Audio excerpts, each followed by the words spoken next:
Om Shanti.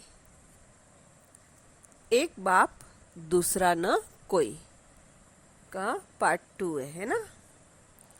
Part पहला हम सुन ही चुके हैं, अब पार्ट 2 चालू कर रहे हैं।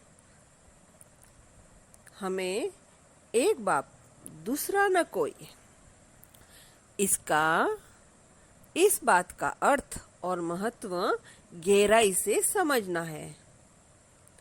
बाबा का भाव यह नहीं है कि सब उसी को याद करें, सब उसी को ही याद करें, उसकी ही महिमा करें। कई बार बाबा ने मुरलियों में उदाहरण देते हैं कि भक्ति मार्ग में पत्नी को कहते हैं पति को तुम्हारा परमेश्वर है। उसी प्रकार गुरु की महिमा में भी कहते हैं कि गुरु तुम्हारे लिए भगवान है। इसका अर्थ यह नहीं है कि पति अथवा गुरु परमात्मा है, परंतु आदर भाव जागृत करने के लिए, उसको सम्मान देने के लिए ऐसा कहा जाता है। ऐसे ही बच्चों में बड़ों के प्रति सम्मान की भावना पैदा करने के लिए कहा जाता है कि बच्चे रोज सुबह माता पिता गुरु के चरण स्पर्श किया करो।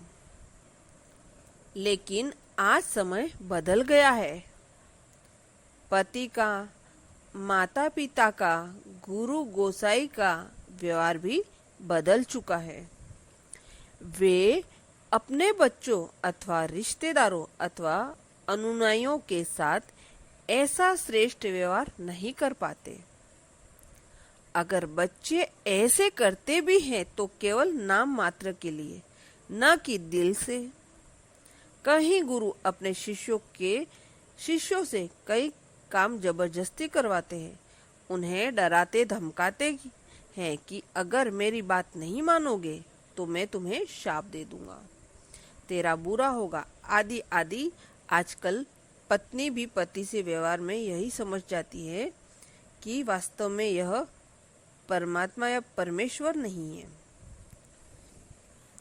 एक परमपिता परमात्मा में हम सर्व संबंध माता पिता, शिक्षक, सदगुरु, स्वामी, सखा अनुभव करते हैं। यह दुनिया के लिए नई और आश्चर्य की बात है। हमारा यह अनुभव सच्चा है, काल्पनिक नहीं है। यह केवल वर्तमान के लिए नहीं है। बाबा कहते हैं कि आप मेरी विरासत 21 जन्म तक प्राप्त करते हैं। इसलिए सर्व संबंधों के बारे में आपको बहुत गहरा चिंतन करना पड़ेगा। इसके बारे में आप विचार सागर मंथन करते रहिए। यह वाक्य एक बाप दूसरा न कोई छोटा है, लेकिन इसका अर्थ बहुत ही विशाल और गहरा है। इस बात को ठीक रीति से समझना और आत्मसात करना तब हो सकता है जब हमारा मन शुद्ध होता है और हमें प्रलब्ध इच्छा होती है कि इस विषय की गहराई में उतना है एक बाप दूसरा न कोई। यह बात हमारे जीवन में स्वाभाविक हो जाए, इसके लिए क्या करना पड़ेगा? चिंता में, चर्चा में, विचार व्यर्थ करने में, समस्या का समाधान लेने में हम इसका सहारा लेते हैं। किससे बात करते हैं? बाबा के साथ है ना। आज भी मुरली सुनते समय आपने सुना होगा कि दादी जी कई बार कह रही थी कि बाबा जाओ, सारी दुनिया में ढूंढकर आओ, हमारे जैसे बच्चे आपको और नहीं मिलेंगे। यह कहना इस सत्यता को व्यक्त करता है कि बाबा के साथ हमारी कितनी घनिष्ठता है, नजदीक संबंध है। इस कारण प्यार में हम जो चाहे कह सकते हैं। कहते हैं ना, प्यार में कोई कायदा नहीं होता। इस तरह के विचार आप रखते हैं तो साकार मुरली हो या अव्यक्त मुरली, आपको उसके प्रति अथाह सम्मान पैदा होता है। आपको इस तरह तरह के अनुभव होंगे। उसके अलावा हमारी बुद्धि वर्तमान जीवन से भी पार चली जाएगी और पूरे सृष्टि चक्र में घूमकर आएगी। इस पूरे सृष्टि चक्र में एक बाबा का, एक शिव बाबा का ही विशेष और ऊंचा पाठ है। सुंदर और सूक्ष्म पाठ है। परिशुद्ध और परिपूर्ण पाठ है। वो एक ही है जिसका संबंध समस्त मानव कुल के साथ है, न सिर्फ ब्राह्मण परिवार वालों के साथ है। जब हम यह समझते हैं तो हम यह गीत गाते हैं, ओहो बाबा, हमारे साथ का आपका संबंध कितना मीठा है, कितना सुंदर है।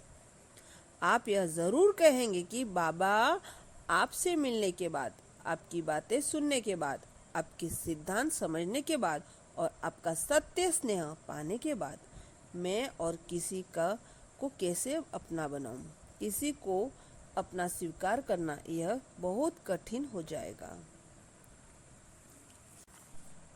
बाबा ने स्पष्ट किया है, यह देवी परिवार है। इसमें लौकिक संबंध जैसी कोई जटिलता नहीं है। यह थोड़े ही संबंधों में संपन्न एक छोटा परिवार है। माँ बाप और भाई बहन, बस, और कोई रिश्ता नहीं है। हम कोई नंस नहीं, परंतु बाबा कहते हैं तुम बच्चे नंस हो। इसका अर्थ है हम पवित्र जीवन बिताने जरूर है, हमें पवित्र जीवन बिताते जरूर है, लेकिन हम कोई घर बार नहीं छोड़ते। हम संन्यास करके ग्रस्त जीवन त्याग कर नहीं बैठ जाते। हम परिवार में मिलजुल कर रहते हैं। यह देवी आत्माओं का, पवित्र व्यक्तियों का एक देवी परिवार है। अच्छा, अब पार्ट 3 में हम सुनेंगे। पार्ट 2 हो चुका है। मेरा तो एक बाबा, दूसरा न कोई। इसका पार्ट 3 हम आगे सुनेंगे।